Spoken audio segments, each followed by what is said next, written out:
the show of the week. Hello, welcome to Show of the Week, the weekly segment where we talk musical theater and where I wear flannel. Thank you all so much. In case you haven't been watching up there or down there, depending upon where you're watching this, I passed 1,000 subscribers recently, and it is a minor milestone in terms of YouTube-ness, but I am beyond happy about it. If you are one of those 1,000 people who has stuck with me and watched these strange babblings about musical theater, such esoteric stuff, if you've stuck with this, thank you so much for sticking around. I want to talk about Into the Woods today, in honor of reaching 1,000 subscribers.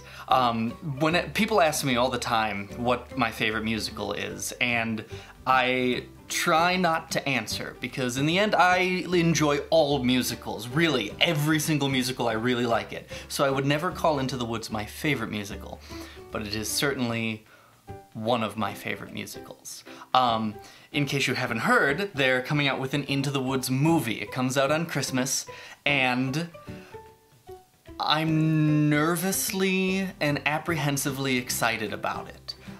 Into the Woods is a story I hold near and dear to my heart. It is every fairy tale you've ever heard and how they all happened at once. Cinderella, Little Red, Rapunzel, Jack and the Beanstalk, and then of course the Baker and the Baker's Wife. The Sondheim calls it the American fairy tale, the urban fairy tale, the American dream of wanting to have a child, all mishmashed together in one grand, beautiful piece of theatrical work, and they're bringing it to the big screen.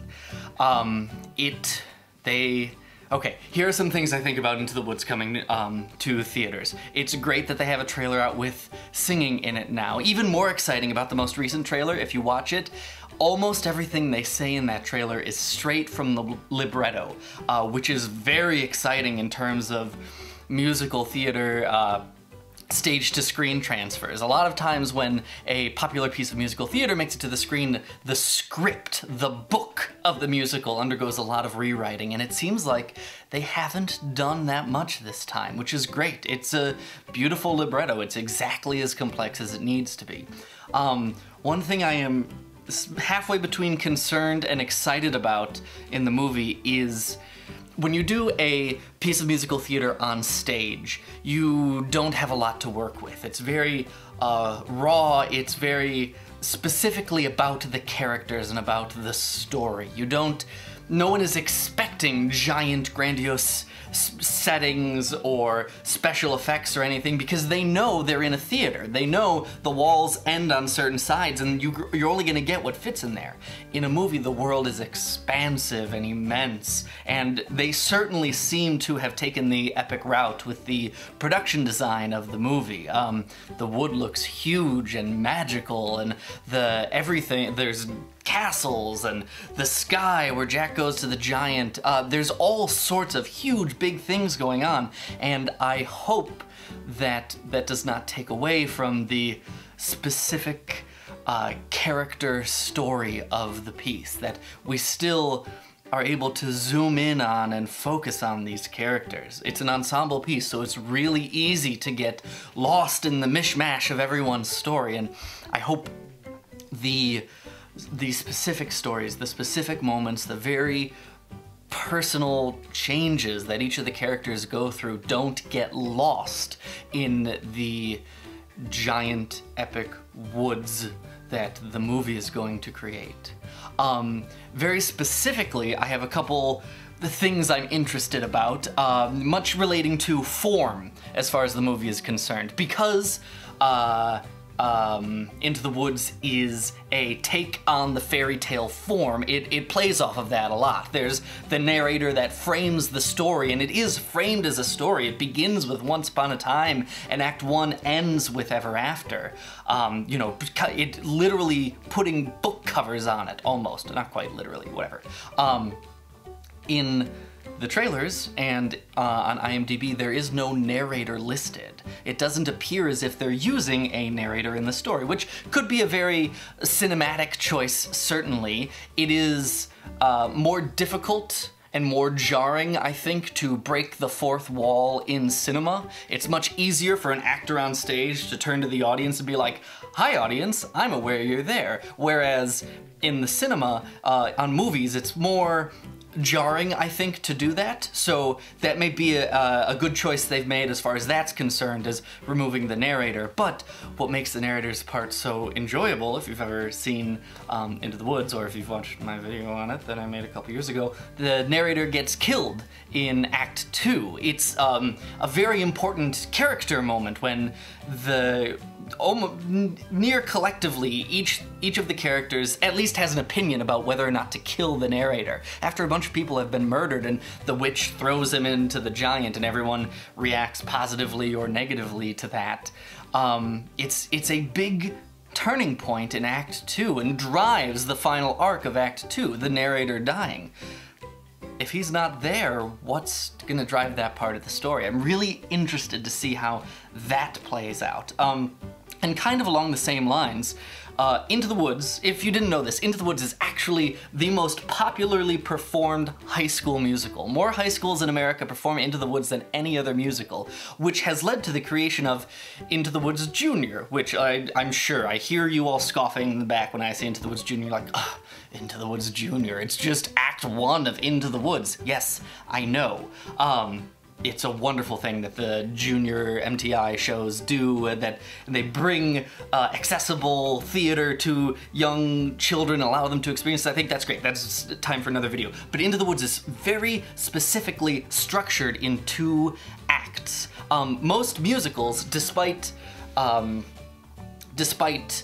how you may think about it, are actually structured in 3 acts. The contemporary American storytelling mantra is a 3-act structure. In Act 1, you get the character up a tree, or you get the protagonist up a tree. In Act 2, you throw rocks at the protagonist, and in Act 3, you get them out of the tree. That's the storytelling structure. Now, in American musical theater, it's been difficult to shove that 3-act structure into a 2-act show.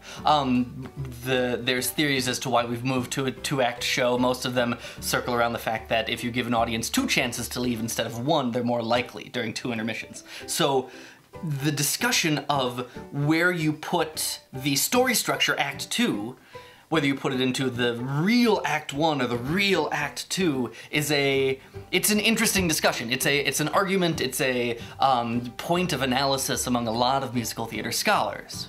Okay, that said, Into the Woods is not a 3-act story musical. It is a 2-act story musical. Act 1 fits concisely into Act 1, and Act 2 fits concisely into Act 2. That's why Act 1 works so well as Into the Woods Junior. What does this have to do with the movie? Well, I doubt it's going to take an intermission. I don't think it's gonna be a 4-hour movie. Not that Into the Woods is 4 hours, but even 3 hours, you know, some movies might give you an intermission. I don't think it's going to do that. That's not a trend in contemporary cinema. But that act break, that intermission, is an important part of the story as well. It allows for time to pass. You know, Act 1 takes place over the course of 3 days, and the Greeks had this value called the unity of time in their playwriting. For them, it meant that a play needs to take place over a full day, but even now we cling to that in many art forms where the time progression is pretty linear. You go from one to the next to the next to the next, and Into the Woods does this in both acts. Act 1 takes place over 3 midnights, and Act 2 takes place over, you know, a day or 2 probably, but all linearly. And that intermission is the only part in which significant time passes. Now, not that they can't recreate that in the movie somehow or find some way to kind of shove that in, but it won't it's not a part of cinematic storytelling to do that so much. So I wonder how they're going to accomplish that. If they're going to stretch out the time period of the whole thing to watch the progression, or are we going to see more of what happens during intermission? Are we going to get to watch Cinderella take her throne and Jack spend his riches and watch the baker and his wife struggle with their child? I don't know. I just don't know. I'm nervously excited about this movie.